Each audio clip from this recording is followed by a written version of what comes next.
if I show you, for example, I have just some simple objects that are representative of a card. And, clearly I'm just giving you the name card to give you the idea of what's going on.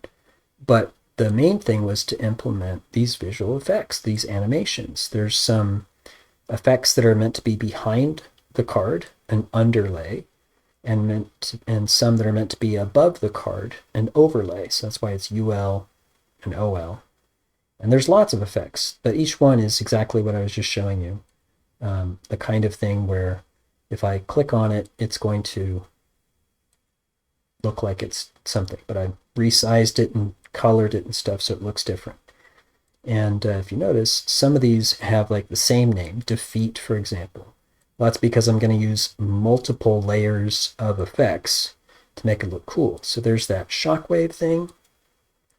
This is that sort of lightning looking thing that we saw a moment ago. Here's that same lightning thing, but just with a different color, and it begins to look like cracks in the ground. So same animation, I'm just being economical about it. And if I put these three together and play these all together, it looks pretty cool. There's timing that I've tuned to it. There's a delay on some of these that I put on it. That is to say, I spent some time. Yesterday, I spent some time, instead of making the multiple card rounds that we were just talking about, I spent some time to make our battles look a little bit more exciting, because I realize, looking at a spreadsheet and seeing numbers change is kind of boring. So now when I play this, it will take whatever cards we pick, but I can just go ahead and leave it as the first cards that each player has. Let's say this is Flash Monkey. Actually, I like Hippo Bot. That one's cool. Let's do that. And we should be looking at the stats, I suppose, but it's okay. Player 2 has these cards. I'm going to pick... Electric Dog is cool. Yeah, maybe Turtle Tank. No, Electric Dog. Okay, so I'll do this. So this is simulating the players choosing particular cards of their hand to go 1v1, and I say go. But now we see the names, and then we see some effects, which makes it look a hell of a lot cooler. This is the same, though. It's the exact same battle that we were seeing before. We were looking at this yesterday. This was just printing out to the console what was happening turn by turn. Whose turn was it? Well, it was player 2. And then it was player 1, then it was player 2, then it was player 1. And then the battle ended. Player 1 has won the game, so it was Hippobot that won. And was there a luck win? No, there was not. So luck was not involved in this win. So we can now run this and make it look a little more exciting. In this case, I have new cards in each hand. I can pick a new one. I'll take Flying Shark, I guess. And I will take Flash Rabbit. Now, Flash Rabbit is a luck card for sure. We'll see what happens there. So now Flying Shark versus Flash Rabbit, and that took no time at all. So that was just a one and done. So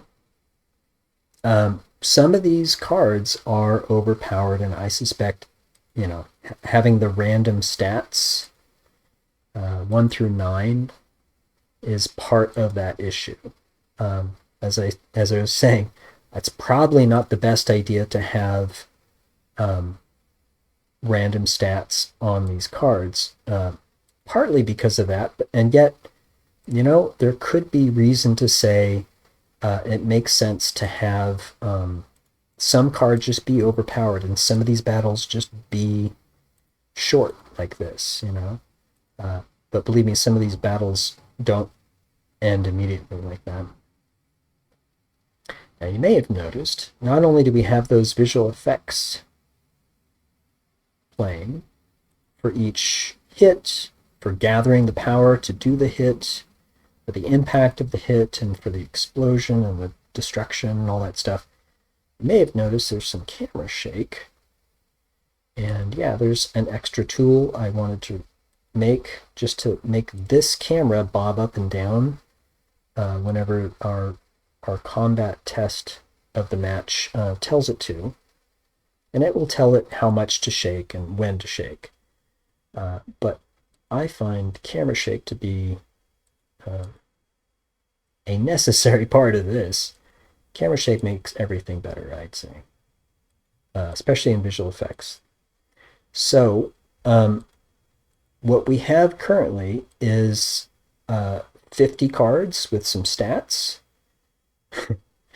These stats can translate into a battle between 2 cards, which means that we could extend these battles to be between 3, like 3 versus 3, or 4 versus 4, or 5 versus 5. And we have some visual effects to help see that battle.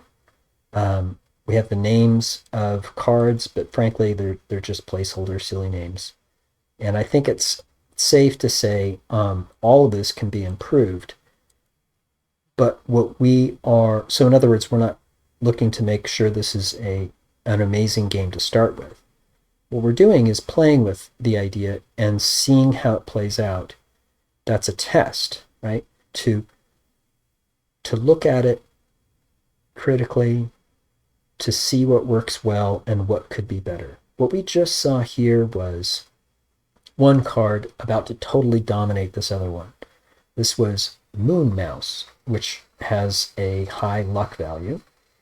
And sure enough, we saw this card attack, and apparently it was about to win, but a green shield around this card indicated to us visually, the visual effects, that the attack turned around and defeated the other card instead. So player 1 won out of luck.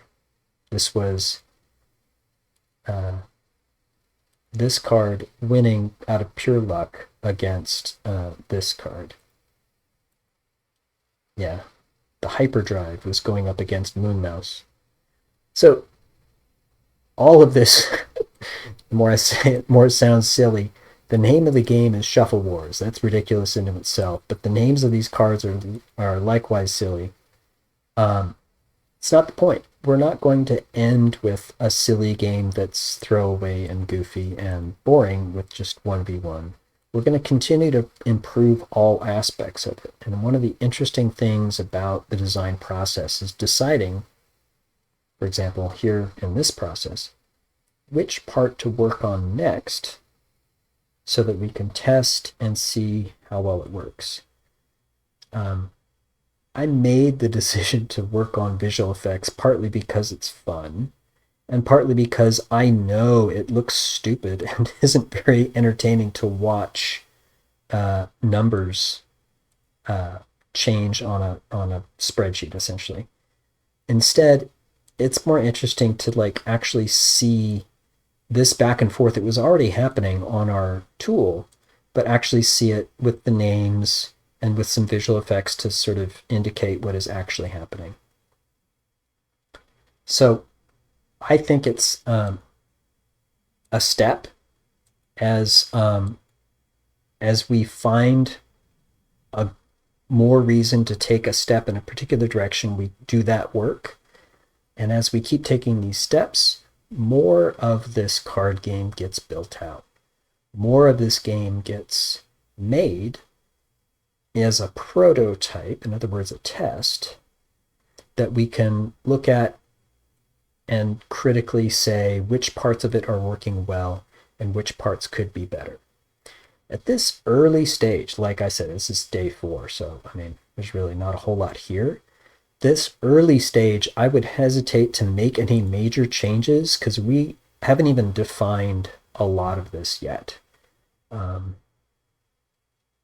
The next step could be to implement how more than one card goes after each other, and to test potentially that idea of the winning card from the previous battle helping the next card in line, so that if you have 3 versus 3, and you say you take out one of the cards of your opponent, now it's 3 versus 2. Even if one of those cards is greatly reduced because they just went through a battle and their health is low, this could still help. I mean, but that's a question. Would we, for example, need to restore the health of a card that has won? Or is it totally useless when it gets into battle with the neighbor card, for example? We don't know. That's a question. And rather than worry about it, we can actually build it and do a test and test out how well it works. In other words, the process of making this game is going to include a lot of really terrible games. We're going to make some decisions that turn out to be less than cool, and we're going to look at them and be like, yeah, that's really not that cool. It may seem like, well, game design is all about having the best idea, and you make the best idea, and then you make the game and you're done. But that would be unbelievably risky in terms of the money involved and the time involved and the people involved. That would be unbelievably risky to just assume that your idea works great. All the games we make are brand new. They've never been done before. Think about that. So to say we are making the best effort we can with the best guess we have at the moment, getting the best test out of that guess that we can get so that we can get the best feedback from that and have the best idea how to improve the next step and the next step and the next step and the next step. Until we are at a stage where we feel confident, well, I was about to say until we feel confident that we are done, but I got to be honest, I have never been in a situation where, oh yeah, we're done. Instead, what happens is we run out of time. And there's always things you can do to improve what you're working on. There's always things you can improve to work on. That means that if you could, you just keep working on it. But we run out of time, and so that's when we finish.